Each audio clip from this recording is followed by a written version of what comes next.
shoulders can strike fear in the hearts of men and desire in the hearts of the honky-tonk angels your mama told you to stay away from. But anyways, today we're bringing you a great shoulder workout, but we're also going to let you know the giant set we are starting off with today was heavily influenced by Charles Poliquin. As you know, or as many of you know, Charles Poliquin passed away in the end of in September, and I'm actually headed to his funeral tomorrow in Colorado Springs. We're going to dedicate this video to him and talk a little bit about some of the main things I personally learned from Charles Poliquin is I think one of the most important ones is not to be pigeonholed into a myopic worldview of so many people into fitness are going to become known as that's the guy that does this, that's the guy that does that. They have some sort of one, or strength training, they have one thing they attach. I don't want to become even though we use a lot of cluster sets, I don't want to be like, hey, that's the cluster set guy. So if you bring up any other concept that's somewhat contradictory to that, I'm like, my myopic worldview doesn't allow me to see outside those cluster sets. It's like Plato's allegory of the cave. You can't see out of the damn things because it's so dark in there. You don't even see the light potentially everywhere. So I think Charles did a great job of teaching not to be pigeonholed. He, what was the old thing? Frank Sinatra, has that song, one of my favorite songs, I Did It My Way. And at the end of the day, that's what Charles did. He did it his way. He didn't subscribe to, one way of doing things. All he cared about was results. Now we're gonna get to some training. Thank you, Charles, for everything. See you on the other side, brother. Rest in peace. 1, 2. Yep. So the first exercise we did was called a lean away lateral raise. So it's got a little lean, increases that range of motion. So what we did is we held it at the top for 2 seconds, just a 2 count. I'm just know how long to do it. It's not necessarily 2 seconds, but a 2 count, 3 on the way down, and then it goes back up. So that's exactly what we're trying to hit there, that tempo right there. And then after that, we went on to the seal row over there. But what the difference being, Daniel used a wider grip there. So what that does is that when you go real wide like that, you hit the rear delts when you're way out there. So you hit them that way right there, and you can go a little bit heavier than you can traditionally on a rear delt exercise. That one we go, so the lean away lateral raise, I should say we did that for 8 reps with that tempo. There goes 12 reps, but he holds a top count for 2. And then after that, we come over here, first set to concentric failure. Yeah, come on. Yep. Good, come on. Come on.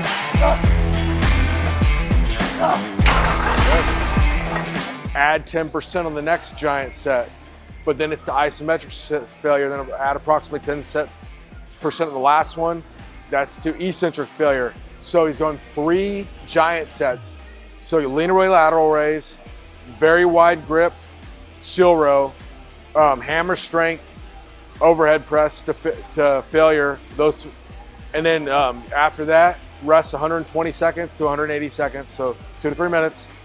Do that again. So you do that giant set 3 times. The only difference is the ending. Concentric failure, giant set 1.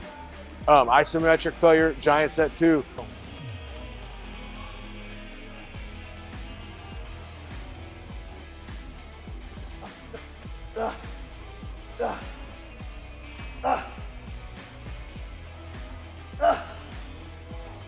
Yeah! So we've already taken the muscle to concentric failure, but you can produce more force than you can isometrically than you can concentrically. So now we're going to isometric failure right there. That's one of the most underutilized ways to develop muscle hypertrophy. So obviously concentric and eccentric would be superior for developing muscle hypertrophy, but if you're not doing any kind of isometrics, with really doing isometrics, and I'm not calling it isometric where, a light, you're doing 50-pound dumbbell presses and you pause it for 1 second on your chest. Come on, real maximal isometrics. That if you're not doing that, you're leaving something on the table.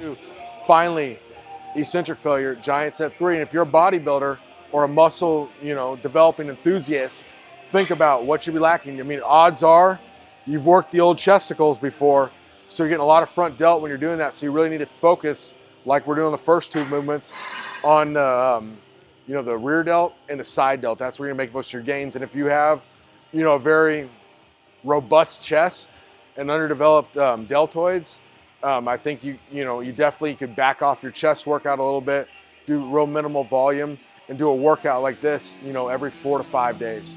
Okay, so you're a minute straight here. We're not gonna go for a specific tempo, just, you know, slow, controlled. Don't try to go extra slow or anything, just keep the weight moving, okay? Go. Nice and slow. Fast.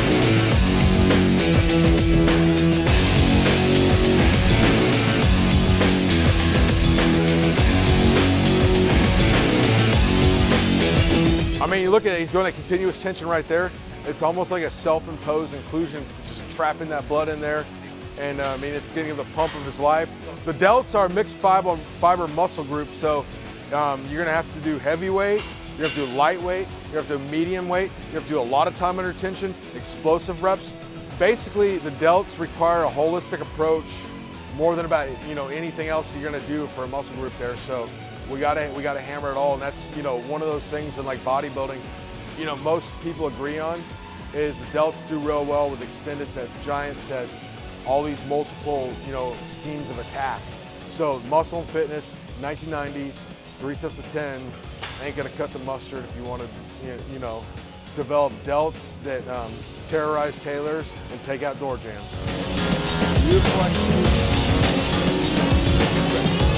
Yep. We finished off with a 5-minute destruction right there. So what we did there is you can pick any exercises you want, but you need to be exercises you're good at like that. So all these ones he's familiar with, done before. You saw, you know, like the rear delt pulses, things like that. You've seen in the previous delt video with Daniel. So what you did there is start off military presses, okay, dumbbells. So what you do with that is you're just gonna do, you know, there's no specified tempo there. You just want to keep them controlled reps and keep continuous tension on the muscle. Okay, 1 minute straight. How much weight you're going to use, you know, depends on if you're, you know, good at reps, bad at reps, how fatigued you are, how big your testicles are, things like that. Then we went on to crucifix holds. You know, hold that again isometrically. You're going to just hold that weight out there. Do it for a minute straight. After that, went on to reverse pec deck rear delt flies. Go, you know, a minute straight there. Same thing, machine lateral raises. Again, these gotta be, all these exercises you want to be ones you have a good mind-muscle connection on. You know, so, you know, every time you do rear delt flies, you know, you feel it in your lat or something, it wouldn't be the exercise for you. Then finally finished off with, either we did the lateral raise machine next, you know, any variation of this would work well. And finally finished off with the pulses.